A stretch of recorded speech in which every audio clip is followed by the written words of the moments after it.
के एक्सपेरिमेंट का नाम होगा to determine the resolving power of a telescope. इस एक्सपेरिमेंट को करने के लिए हमें कौन कौन से एपरेटस की ज़रूरत होती है एक बार वो जान लेते हैं।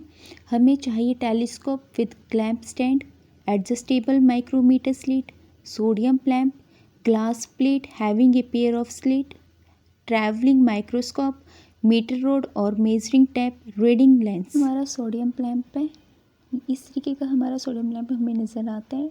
ठीक है, ये हमारी पेंटेड ग्लास प्लेट है having two parallel slit with a separation of D where D is a separation between two objects to be resolved. इस तरीके की हमारी स्लिट हमें नज़र आएगी।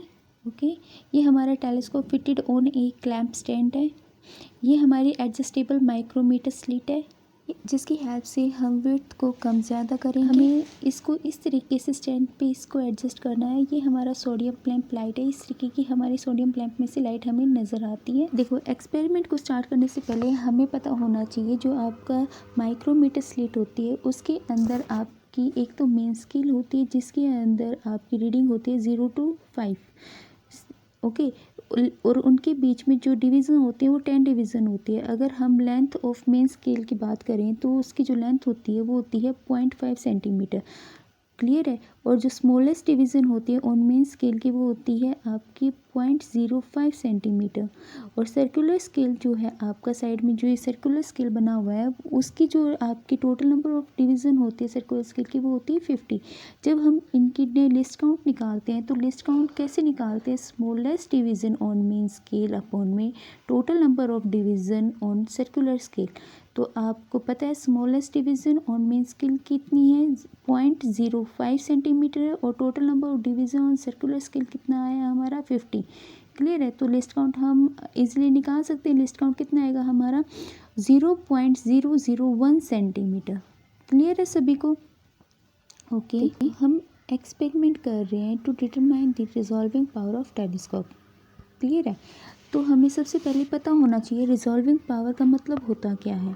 ठीक है, तो देखो, रिजॉल्विंग पावर ऑफ टेलीस्कोप क्या होता है? It is may be defined as its ability to show the images of two closely lying distant object as separate.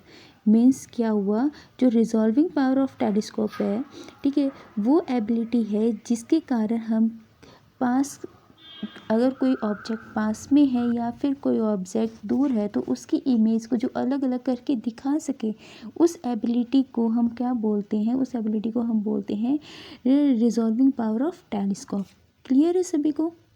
अब हम अपने एक्सपेरिमेंट को स्टार्ट करते हैं। सबसे पहले हमें source and object lens of telescope को 2 मीटर डिस्टेंस पर रखना है। के बाद हमें आई पीस ऑफ टेलीस्कोप को क्या करना है? एडजस्ट करना है ताकि हमारी जो क्रॉस वायर है वो हमें क्लियरली विजिबल हो सके। उसके लिए हमें स्लिट की विड्थ को कम करके देखना होगा। जैसे ही हम स्लिट की विड्थ को कम करते हैं तो हमें एक स्टेज ऐसी नज़र आती है जहाँ पे आपका जस्ट इमेज जो है वो रिजॉल्व होना स्टार्ट होती है। उसी टाइम आपको क्या करना है?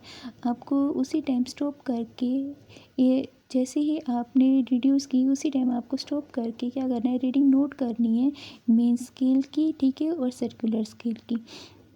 क्लियर है। फिर उसके बाद वापस से आप क्या करते हो? स्लिट की विड्थ को रिड्यूस करते हैं तो आपको क्या दिखाई देता है? आपको कम्प्लीटली डार्क इमेज दिखाई देती है और पास जाकर। ठीक है, तो आपको क्या करना है? आपको आईपीस की हेल्प से जैसे ही आपको इमेज डार्क नज़र आती है तो आपको उसी टाइम पे माइक्रोमीटर की जो रीडिंग है, ठीक है, वो न्यू रीडिंग जो डार्क आपको इमेज शो हो रही है आईपीस की हेल्प से, ठीक है, आपको उसी टाइम माइक्रोमीटर की रीडिंग को नोट करना है।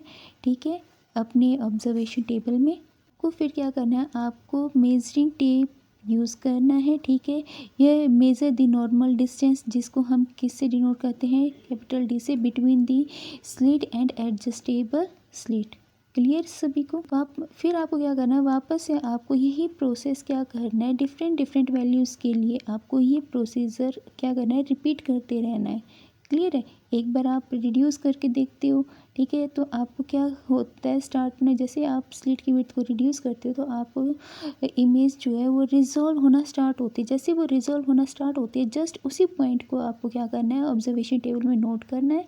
ठीक है, फिर उसके बाद आपको क्या करना है? बाद में वापस से जैसे आप स्लिट की विड्थ को रिड्यूस करते हो तो आप आपको डार्क इमेज आईपीस की हेल्प से आपको डार्क इमेज नज़र आएंगी।